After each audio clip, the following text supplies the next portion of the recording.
कहते हैं शिक्षा संस्कार की जननी होती है और कोई भी जो शिक्षण संस्थान है वो बच्चों को सिर्फ शिक्षा ही नहीं देता है, शिक्षा के साथ साथ बच्चों के संस्कार का भी निर्माण करता है। और ऐसे ही एक शिक्षण संस्थान में जहां शिक्षा के साथ साथ संस्कार का भी निर्माण कराया जाता है, इस वक्त हम मौजूद हैं और उस संस्थान का नाम है गोल इंस्टीट्यूट।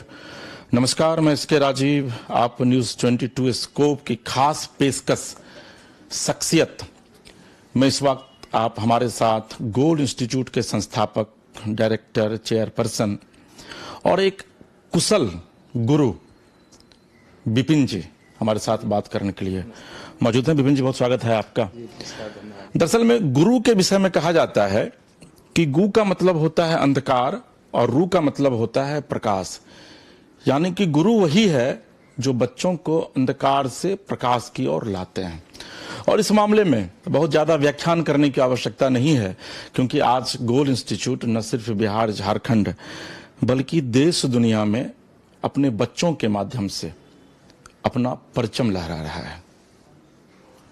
विपिन जी, कहां से शुरू करें आपसे और कहां पर खत्म करें, ये मुझे भी समझ में नहीं आ रहा है, क्योंकि एक तो आपका नाम जो है वो एक रामायण में बड़ी अच्छी चौपाई है हनुमान जी को लेकर के कि को नहीं जानत है जग में कपि संकट मोचन नाम तिहारो। ये आपका प्रेम है, आपका भाव है ऐसा। शुरुआत यहीं से हो सकता है कि गुरु की बात आपने कहा। देखिए, गुरु होना एक बहुत बड़ी बात हो जाती है और गुरु बनने की क्षमता और गुरु बनने का जो पात्रता है वो अगर इंसान में है तभी वो गुरु बन सकता है। गुरु और शिक्षक में फर्क है।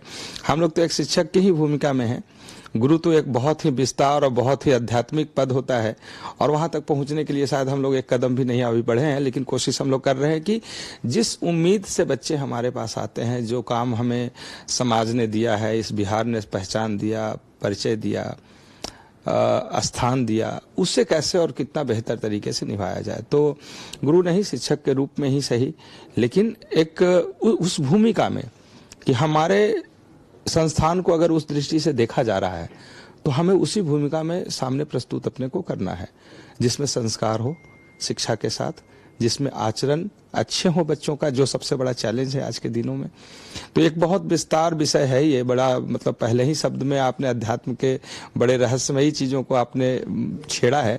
बट हाँ, आज हम लोग बैठे हैं उन बच्चों के लिए, खासकर जो बिहार के विकास में जिनका बहुत बड़ा योगदान पहले भी हुआ है, आज भी है और कल भी होने वाला है। मतलब हम यूथ की बात कर रहे हैं, जहाँ पे 10th वगैरह का एग्जामिनेशन हो चुके, रिजल्ट्स आ गए, बच्चों को आगे जाना है, क्या करना चाहिए, कैसे करना चाहिए, ये एक विषय था।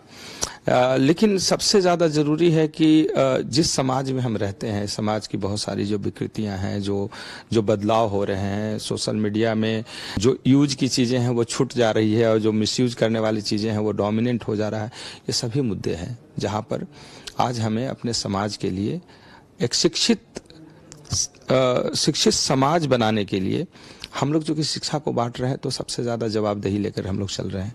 हमें लगता है कि एक अकेला व्यक्ति कुछ नहीं कर सकता, सब लोग मिल जाएं तो जो हमारा बिहार का अपना जो समृद्धि रही है शिक्षा के क्षेत्र में, नालंदा विश्वविद्यालय से शुरू करें और दूर दूर तक जाएं, तो जो हमारी समृद्धि रही है शिक्षा में, जब आप कह सकते हैं कि अमेरिका जैसा आज का डेवलप्ड कंट्री उस जमाने में जंगल की जिंदगी जी रहा था और हम शिक्षा से पूरे दुनिया को अलग जगा रहे थे, वहाँ ज्ञान बांट रहे थे।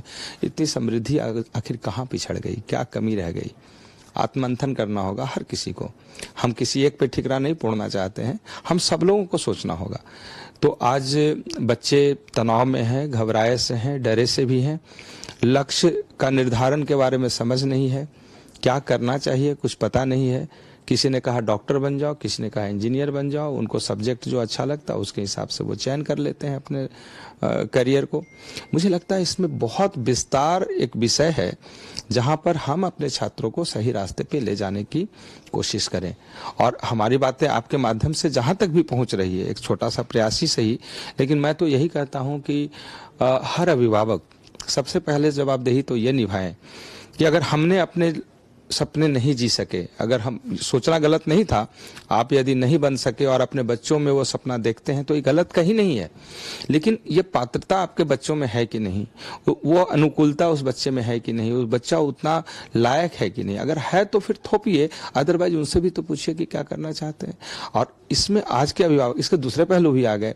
आज के अभिभावक जब उससे पूछते हैं तो डॉक्टर, इंजीनियर, IAS IPS बनने वाले बच्चे तो हैं, एक तबके बहुत बड़ा, यूट्यूबर भी बनना चाहते हैं। पात्रता समझना बहुत जरूरी है। अब अलग अलग फील्ड, बहुत सारे स्कोप्स आ गए हैं, बहुत सारे अपॉर्चुनिटीज हैं उनके पास, लेकिन किस रास्ते में वो अनुकूल हैं, किस रास्ते के लिए सबसे अप्रोप्रिएट हैं, ये कौन बताएगा? ये शिक्षक बताएंगे, अनुभवी लोग बताएंगे। तो मेरा मानना है कि जिस विषय के लिए आज हम लोग बैठे हैं, शुरुआत में शिक्षक गुरु की बात चली, हमें लगता है कि एक शिक्षक या गुरु के अंश मात्र से अगर कुछ बातें निकल कर जाए तो सबसे पहले उन छात्रों के अंदर शिक्षा के साथ संस्कार की जरूरत है। सही रास्ते पे जाएं ये बच्चे, लक्ष्य का निर्धारण करें। इसके लिए अभिभावक, छात्र और शिक्षक मिलकर निर्धारित करें कि इनका क्या लेवल है और किस लेवल तक ये जा सकते हैं। और वो अगर निर्धारित हो गया कि हाँ ठीक है, इस रास्ते में हमें जाना है, तो उसके प्रति समर्पित भाव से सही दिशा निर्देश देने वाले संस्थान और स्कूल और लोगों का चयन करें, उसके साथ मिले जुड़े और पूरे आत्मविश्वास और जवाबदेही के साथ आगे बढ़ने के लिए ईमानदार कोशिश करें। ये प्रयास जो होगा ये समाज को बदल सकता है। और बहुत सारी बातें इसमें आती है। हम भारतवर्ष में 140 करोड़ से ज़्यादा पॉपुलेशन वाला देश है, और बिहार की बात करें तो घनत्व इसका सबसे ज़्यादा है, 14 करोड़ से ज़्यादा पॉपुलेशन है। ज्योग्राफिकल कंडीशन अगर देखा जाए तो एक तरफ बाढ़, दूसरे तरफ सुखाड़ है। लोग परेशान हैं कि हम अपनी ज़िंदगी बसर कैसे करेंगे, 2 वक्त की रोटी कैसे हमारे बच्चों तक पहुँचे। इसलिए एक स्वाभाविक सोच है सभी अभिभावकों का कि हम अपने बच्चे को कम से कम इस लायक बना दें कि उसको नौकरी मिल जाए, 2 वक्त की रोटी ले ले। बाढ़ और सुखाड़ के बीच बिहार के विषय में कहा जाता है कि बिहार बौद्धिकता की धरती है, और यही वजह है कि जब गौतम बुद्ध पूरी दुनिया घूमाए तो ज्ञान भी यहीं मिला, और आप उसी धरती से बिलोंग भी करते हैं, गया से। बिल्कुल बौद्धिकता की धरती रही है, और ये हमारा समृद्धि है जो पहले ही हम लोगों ने डिस्कशन किया। और सही बात है कि जब बाढ़ और सुखाड़ के बीच में जो कमी होती है वो बौद्धिकता को बढ़ाने के लिए एक लाचारी भी कह लीजिए या स्वतः एक प्लेटफॉर्म तैयार भी करता है। हम अगर अपने बिहार के परिप्रेक्ष्य में बात करें तो हर बच्चा चाहता है कि हम सफल हों, हर व्यक्ति चाहता है सफल हो, हर व्यक्ति अपने बच्चे के बारे में चाहता है सफल हो। तो अब पढ़ाई ही एक ऐसी व्यवस्था है जिससे हम सफल हो सकते हैं हर क्षेत्र में। लेकिन पढ़ाई कौन सी होनी चाहिए?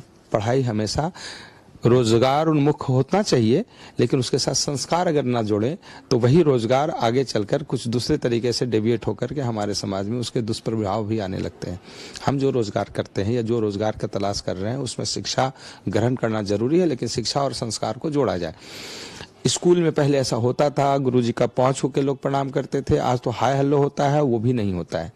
अब तो धीरे धीरे घटने लगे। इसके बड़ी लंबी फहरिस्त है, कह सकते हैं कि लंबी कहानी हो जाएगी, लेकिन मुझे लगता है कि इन युवाओं को, इन नए बच्चों को, जिन्हें आने वाले समय में हम सभी मेहनत कर, सजा कर, संवार कर जिस रूप में अपने देश को, अपने राज्य को इन बच्चों तक हम प्रस्तुत करेंगे।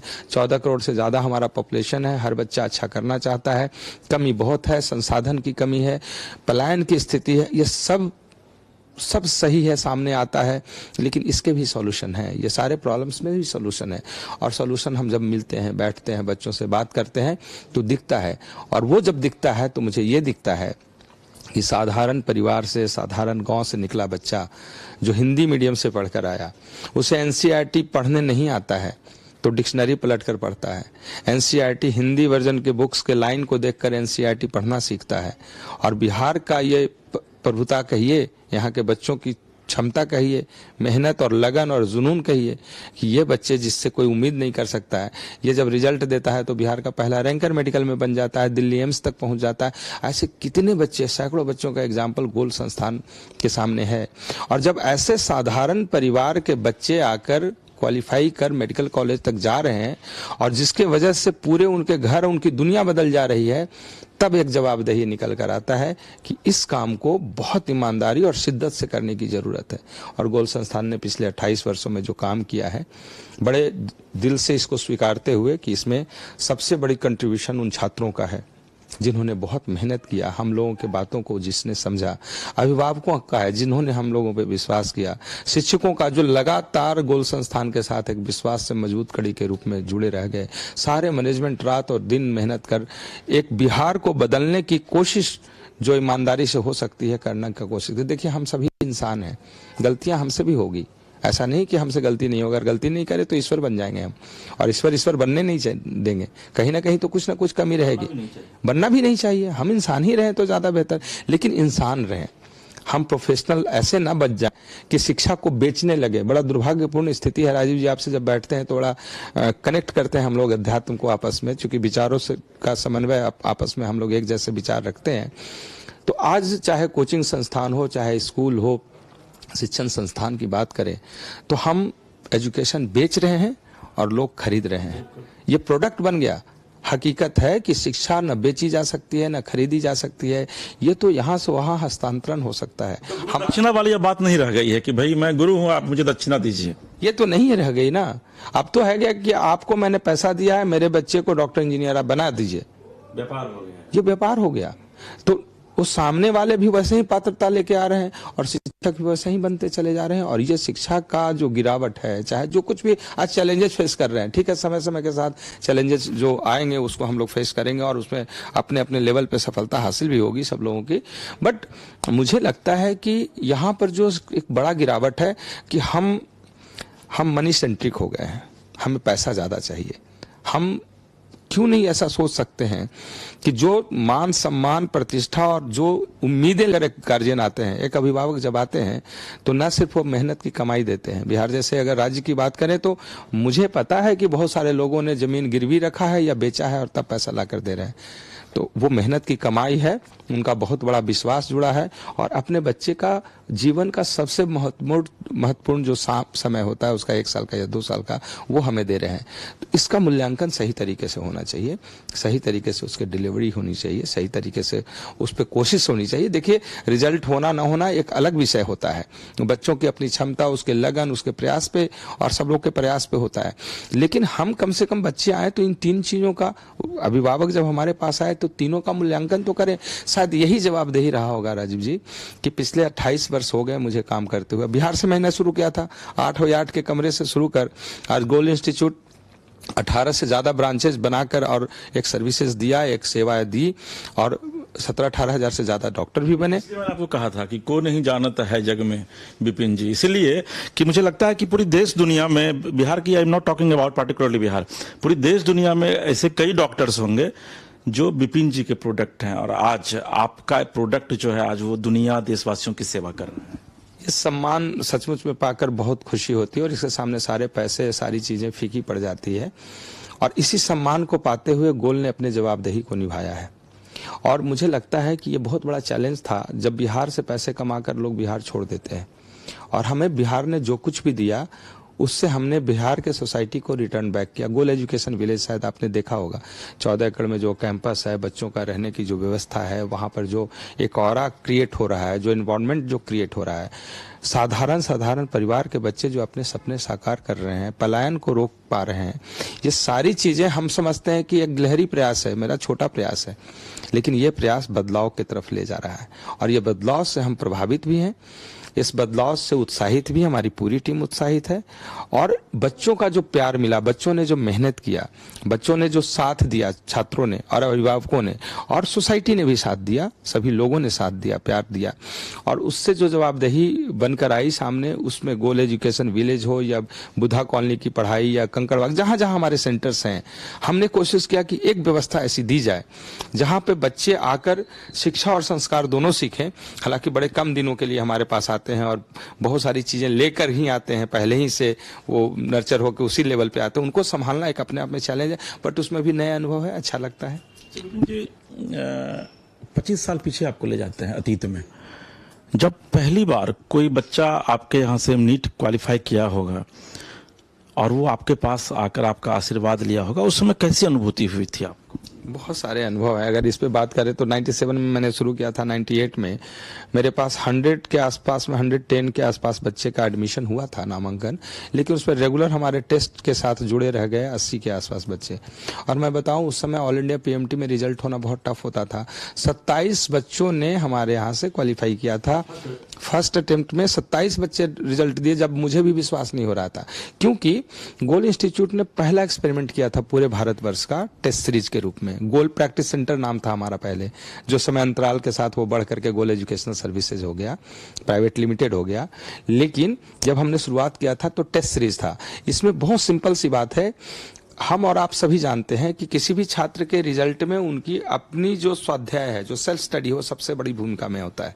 हम बहुत अच्छा पढ़ा दें, बहुत अच्छी सिस्टम दे दें, और अगर छात्र उसमें सेल्फ स्टडी नहीं करते हैं, बताए रास्ते का अनुकरण नहीं करते हैं, तो चाहे जितनी अच्छी पढ़ाई हो वो कन्वर्जन नहीं होगा। रिजल्ट को, आप नॉलेज को रिजल्ट में कन्वर्ट नहीं कर सकते हैं।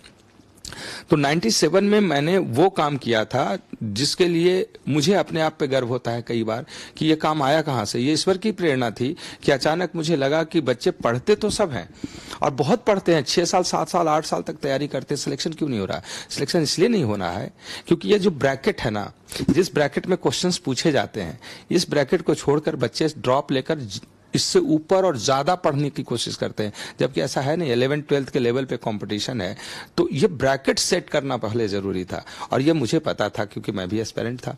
और वहां से जब ये बातें पता चली और इसके बाद हम जब इस पे काम किए, एनसीईआरटी बेस्ड एग्जामिनेशन में क्वेश्चंस पूछे जाते थे 60-70% उस जमाने में, जब उस पर हमने फोकस किया, एक बहुत बड़ा बदलाव आया। और जब बच्चे रिजल्ट लेकर आए तो मुझे भी यकीन नहीं था कि इतने बच्चे रिजल्ट लेंगे। हकीकत है कि जब पहले तो पेपर में आता था रिजल्ट, 2 दिन के बाद वहां से हम लोग के पास पहुंचता था, जब रिजल्ट आउट होता था उसके बाद। तो पहली बार मैं किसी व्यवस्था में, संस्थान में लगा हुआ था वो रिजल्ट, हम जब देखने गए वहां पे, तो हमने सोचा कि 2-4-5 रिजल्ट्स हो जाने चाहिए। जब मैंने रोल नंबर मिलाना शुरू किया तो 27 बच्चे तो उसी समय देखे गए जिनके रिजल्ट्स कंफर्म थे और अच्छे अच्छे रैंकर बन गए। वहां से हमारी जर्नी शुरू होती है और वहां से हमारे अंदर आत्मविश्वास जगता है। दूसरा ही 1 साल के अंदर में ही हम दूसरा ब्रांच हमने बनारस कर लिया, तीसरा बोकारो किया, फिर दिल्ली, लखनऊ, इलाहाबाद, बिहार, झारखंड, छत्तीसगढ़, 18 ब्रांचों के साथ काम किया। सभी जगह काम करने के बाद अपनी धरती अपने पास, कहा कि आपका कर्ज यहाँ का है, यहाँ पे ज्यादा टाइम दीजिए। बदलाव हुआ 2004 में, और बदलने के बाद कंपटीशन का जो बदलाव हुआ, उस बदलाव के बाद हमें, हमारे पास 2 ही ऑप्शन था, या तो दिल्ली ब्रांच को मैं देखूं या फिर बिहार को देखूं। तो मुझे लगा कि मैं इससे ज़्यादा कनेक्टेड हूं, मेरा फीलिंग, मेरा इमोशन, मेरे संस्कार, मेरी सब परिवार इस मिट्टी से ज़्यादा जुड़ा हुआ है और मैं इसके लायक ज़्यादा हूं। मैंने दिल्ली में वो चकाचौंध वाली ज़िंदगी छोड़कर बिहार में हमने सोचा कि इसी में काम करें, और इसने बहुत कुछ तब तक हमें दे दिया था। फिर बिहार के बच्चों के लिए काम किए, और इन बिहार के बच्चों ने मुझे उदास कभी नहीं किया, बहुत सम्मान दिया। आज जब भी जाते हैं, आपने कहा कि पहली बार मिले थे तब, मैं कह रहा हूं कि आज किसी मेडिकल कॉलेज में जाता हूं, सैकड़ों बच्चे, अभी मैं मेडिकल कॉलेज में हम लोग का विजिट चल रहा है, मैं जाता हूं बच्चों से मिलने, और वो मिलने का सिर्फ अभिप्राय नहीं है, वो हमारा उस पूरे प्रोग्राम का नाम ही है जर्नी फॉर लर्निंग। सीखने के लिए मैं जा रहा हूं। आखिर उन बच्चों ने कैसे सफलता हासिल की, मैं तो सिखाया ही हूं। उस समय शायद वो हमें नहीं सिखा सकते, नहीं बोल सकते क्योंकि संकोच था। अब वो मेडिकल कॉलेज में पहुंचे हैं, अब उनको समग्रता के साथ अनुभव सामने दिख रहा है। अब वो बताते हैं कि आपको क्या करना चाहिए और क्या इंप्रूवमेंट होनी चाहिए, कहाँ आपकी गलती रह गई है और कहाँ बच्चों को किस काम को करवाया जाए तो सुधर जाए। जिस मेडिकल कॉलेज में जा रहे हैं सैकड़ों की संख्या में है। अब बिहार में कहीं भी जाएंगे, मुझे ये कहते हुए अभिमान तो बिल्कुल नहीं है, मैं स्वाभिमान और गर्व के साथ कहता हूँ, दिया हुआ चूंकि उन्हीं लोगों का है, उन बच्चों ने ही मेहनत किया है। किसी मेडिकल कॉलेज में, किसी अच्छे हॉस्पिटल में जाइए, गोल से पढ़े हुए, गोल से निकले हुए छात्र वहां दिखेंगे, और हमें नहीं लगता है कि इससे बड़ा कोई अवार्ड हो सकता है। मैं कभी अवार्ड के पीछे नहीं, कभी किसी और के पीछे मेरा कोई मनसा नहीं रहा। अवार्ड जो बच्चों ने दे दिया, जो बिहार ने दे दिया, उस अवार्ड से बड़ा क्या हो सकता है। तो सचमुच में बहुत अच्छा अनुभूति होता है, अच्छा लगता है, और काम करने के प्रति सजगता बढ़ती है, और ज़्यादा बेहतर करें, कोई कमी न रहे ऐसी कोशिश करते रहते हैं। परिणाम उसी के अनुरूप आ रहा है। विपिन जी, मतलब स्वाभिमान अभिमान तो आपको नहीं, निश्चित तौर पर है भी नहीं। Face is the index of mind कहा जाता है अंग्रेजी में, वो बता रहा है आपका चेहरा। लेकिन जब आप बच्चों से मिलते होंगे तो आनंद की अनुभूति होती होगी आपको, और फिर आपका जो चेतना कहता होगा ना, फिर मतलब उसकी व्याख्या नहीं की जा सकती है। लेकिन चलिए, हमारा जो सवाल है ये है कि चूंकि 10th और 12th का रिजल्ट आ गया है, कहा जाता है कि एक शिक्षक की बड़ी भूमिका होती है मोटिवेशन में। तो क्या आप अपने बच्चों के लिए, या फिर जो 10th 12th के जो बच्चे जो भी पास आउट हुए हैं, उनको आप किस तरीके से मोटिवेट करना चाहेंगे आप?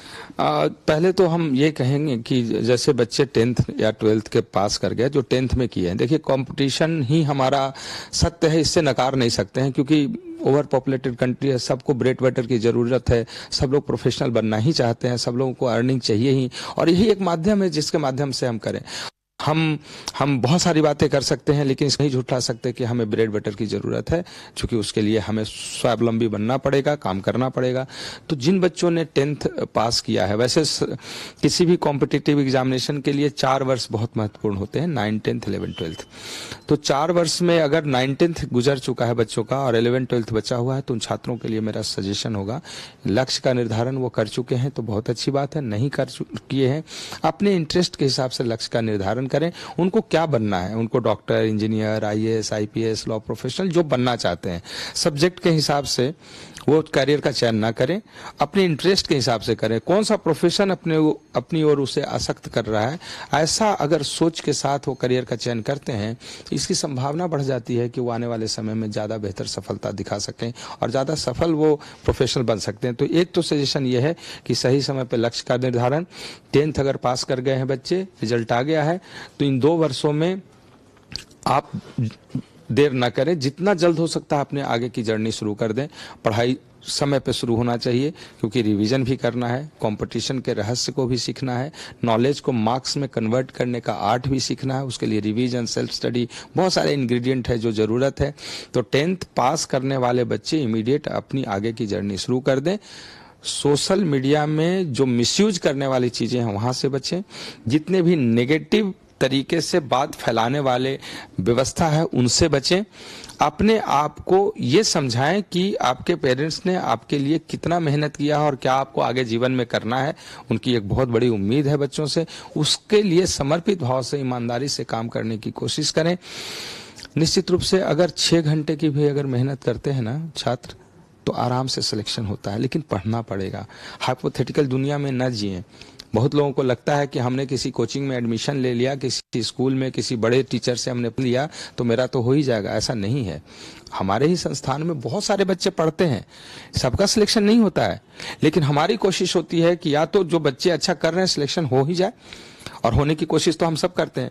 तो बहुत सारे बच्चे जब उस रास्ते चलते हैं और यथार्थ को समझते हुए काम करते हैं तो सिलेक्शन होता है।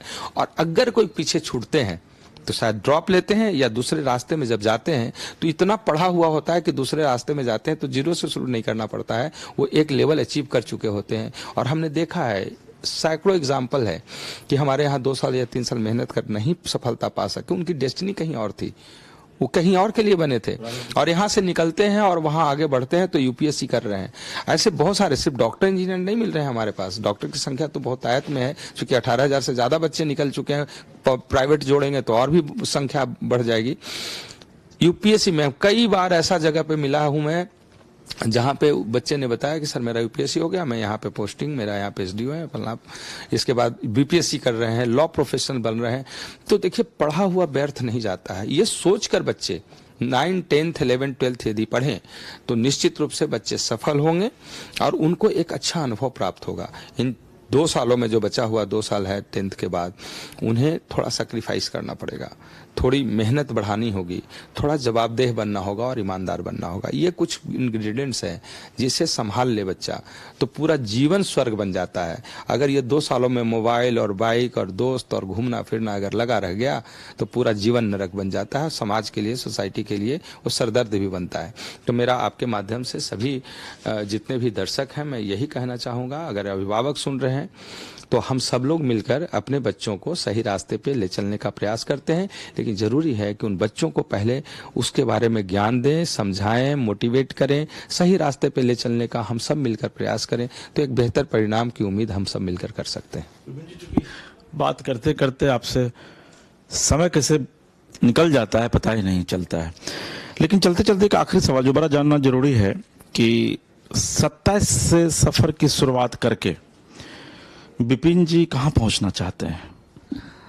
मुझे लगता है कि हमारी एक पंक्ति मुझे याद आ रही है कि मधुचाला जाने को घर से चलता है पीने वाला, किस पथ से जाऊं असमंजस में है भोला भाला, अलग अलग पथ बतलाते, हरिवंश राय बच्चन ने कहा, अलग अलग पथ बतलाते पर मैं यह बतलाता हूँ, राह पकड़ तू एक चला चल पा जाएगा मधुशाला। मधुशाला का उनका अभिप्राय है लक्ष्य की बातें। हमें लगता है हम एक ही राह चल रहे हैं। मेरे पास बहुत बड़ा ऑप्शन आया, ये भी करे वो करे। आप देख रहे होंगे हम डॉक्टर भी बनाएंगे, इंजीनियर भी बनाएंगे, आईएएस भी बनाएंगे, आईपीएस भी बनाएंगे, हम दुनिया का हर चीज बना देंगे। पता नहीं कितना सत्य और कितना असत्य है और कितनी सही है, लेकिन हमें लगता है कि एकाग्रता बहुत जरूरी है। हम जो काम कर रहे हैं वो निष्ठा के साथ, ईमानदारी के साथ और पूरी प्रयास आपको एक साइड में फोकस करेंगे तो वहां पर कंसंट्रेशन बढ़ेगा। और वहां पे मनी सेंट्रिक नहीं है, आप सोसाइटी को कुछ देना चाहते हैं। ऐसी ही सोच हमारी पूरी मैनेजमेंट की है और हम इसी सोच के साथ आगे बढ़ रहे हैं। कहाँ पहुंचेंगे मुझे भी पता नहीं, लेकिन एक बात तो है कि बिहार में संभावनाएं बहुत ज्यादा है। यहाँ पे शिक्षा चाहिए बच्चों को, अभी हम बहुत पीछे हैं। हर लोगों को आगे आना होगा और इमोशंस के साथ काम करना होगा। हम शिक्षक की भूमिका में अगर हैं तो शिक्षक का संस्कार पहले हमें दिखाना होगा। हम पहले ईमानदार बने, फिर हम अपने बच्चों से ईमानदारी की अपेक्षा रखें। इन सारी बातों को अगर लेकर चलते हैं तो निश्चित रूप से एक बदलाव बहुत जल्द दिखाई देने वाला है। चलो विपिन जी, चूंकि समय हमें इतनी की इजाजत देता है, लेकिन हम कभी आपके साथ बैठेंगे तो फिर लंबा इंटरव्यू करेंगे 1-2 घंटे का। लेकिन एक बड़ी अच्छी पंक्ति है कि जानवे चले थे मंजिल मगर लोग मिलते गए, कारवां बनता गया। और जब कारवां बनता है तो वो रुकने का, थमने का नाम नहीं लेता है, जो अभी विपिन जी बता रहे थे। विपिन जी, हमारी बहुत बहुत शुभकामनाएं हैं आपके लिए कि आपका ये गोल जो है, हम आप रहें या ना रहें कल, लेकिन ये गोल हमेशा गोल को अचीव करता रहेगा। बहुत बहुत धन्यवाद आपका। तो ये अभी आप देख रहे थे गोल इंस्टीट्यूट के डायरेक्टर विपिन सिंह जी के साथ हमारी ये खास बातचीत। और फिलहाल अब अपने सहयोगी कैमरा पर्सन हीरा के साथ इसके राजीव को दीजिए इजाजत और आप देखते रहिए न्यूज़ 22 स्कोप। नमस्कार।